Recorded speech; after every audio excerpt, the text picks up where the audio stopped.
Hello, guys, and welcome to Sports Frenzy AFCON 2019 special. My name is Jones. As it stands right now on Group A, the table, Uganda sits at the top with 3 points, Egypt second with 3 points, Zimbabwe third, and DR Congo fourth. Okay, Uganda are at the top because of goal difference. They scored 2 goals, whereas Egypt only managed to score 1 goal. Zimbabwe conceded less goals. They conceded 1 goal, so they're in third. And DR Congo conceded 2 goals, so they are in fourth. Okay, right. Okay, so if you're new to this show, we've selected teams that we think can possibly go all the way and win the AFCON 2019. Let's look at our second team profile. AFCON 2019 team profile.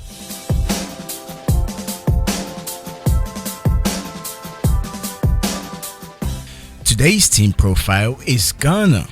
Nicknamed the Black Stars, they've won the Africa Cup of Nations 4 times. Although the last time they lifted the trophy was back in 1982, 37 years ago. The Black Stars have finished as runners-up 5 times, and the most recent defeat in the final was against Ivory Coast in 2015 when they lost on penalties. All eyes will be on the Black Stars' all-time top goal scorer Asamoah Gyan as he plays in his 8th edition at the Africa Cup of Nations. He has 51 goals for the national team.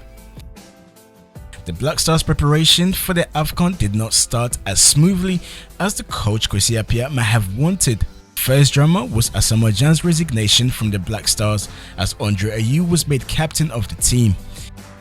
In his resignation letter, Gyan expressed how he felt betrayed by coach Kwesi Appiah after his support and empathy he exhibited towards the coach back in 2014 after the World Cup disaster. Kwesi Appiah was called by the Ghana president to explain why Asamoah Gyan was stripped of the captaincy. After deliberations with the president, Asamoah Gyan rescinded his decision and joined the team. With players like Andre Ayew, Christian Atsu and Thomas Partey, the Black Stars look set to go all the way. They kick off their campaign in Group F as they face the 2017 champions Cameroon and then Benin and Guinea-Bissau.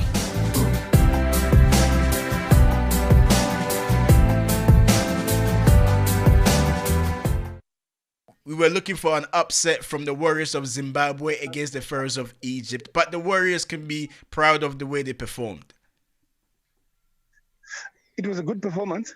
It could have been better, but I'll take it. I thought a draw would have been a fairest result for the Warriors, but there you go. It was the first opening game. I thought we acquitted ourselves very well, but lacked confidence in terms of finding the killer instinct to take our very few chances. It was a very balanced game. I don't think the Egyptians celebrated after the win, but it was a very good start for the Warriors. Unfortunately, we conceded. Okay, and now looking at the fact that DR Congo lost against Uganda, things are not that bad for the Warriors. They're still, they can pick themselves up because a lot of people were counting on DR Congo to just walk over Uganda, but that didn't happen. And of course, you were at that game as well. Yeah, it was a good game, and I think Uganda played very well. They played with a lot of confidence. They surprised everyone, including myself. But it has really opened the group and put Uganda in poor position, especially after scoring 2 goals. We play them on Wednesday in a must-win game for us, and I think they have the momentum now. It will be, again, another very difficult game when we play Uganda. But you have to say that the group is wide open because going into this tournament, Egypt and DR Congo were the favorites, obviously, to go through. So now Uganda have thrown the dice again and made the group very unpredictable now. But for the Warriors, it's a must-win against Uganda. There's no two ways about it. We have to be offensive and play attacking football. It's tournament football now. We cannot afford to be too tactical and sit back. So we have to take the game to Uganda from the beginning. So I'm looking forward for a much more formidable performance. But again, it's tournament football. You think Egypt are predictable? Because it looks as if every movement they were looking for Mohamed Salah. Yes, they played one-dimensional football. But let's not forget also that with the focus on Mohamed Salah, Trossard shined yesterday. Yeah. He got one move which he was involved in and showed his brilliance as well. So yes, they're a good team, but they're not great, and you know that their formula is to look for Salah. Yesterday, they tried to go wide with him and give him the freedom of the movement to head Zimbabwe and not to track back and mark. But which we did not capitalize very well, because the side of his wing, he was not tracking back and marking. They were on the offensive. But I think, you know what, I think I think DR Congo will again be a good test for Egypt, and we'll wait to see how that one pans out. But certainly, it's a very balanced group from what I see.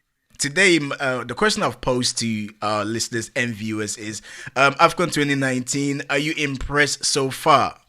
And especially the Ugandan game, there were empty seats. The stadium was practically empty. And this is something that, when it comes to the AFCON tournament, seems to be happening on a regular basis.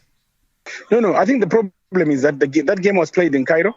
And Cairo, that's where the hosts are placed. And after yesterday's game and the mood, it's always very difficult. But if you look also at the games that were played in Alexandria today, the Nigeria-Burundi game, and the game that is being played now, Madagascar and Guinea, the stadium is full up. So I think let's not use the Cairo experience, the city experience. It's a Saturday again today in Cairo, and use that ticket. Okay. But I think when games are sent to smaller cities, where people are starved of more international football, the attendance is normally huge. And I think the other thing maybe here in Egypt, which is a bit of an issue, but also needed, is the security issue. So it's very difficult to go through the ticketing system and access tickets and everything. The online system hasn't been working very well. So I think ticketing at stadiums would help, but because of security issues, everything has been driven in online and having a fan pass, and the process has been a little bit cumbersome. So maybe that accounts to people not having access, finding it very difficult to access stadiums.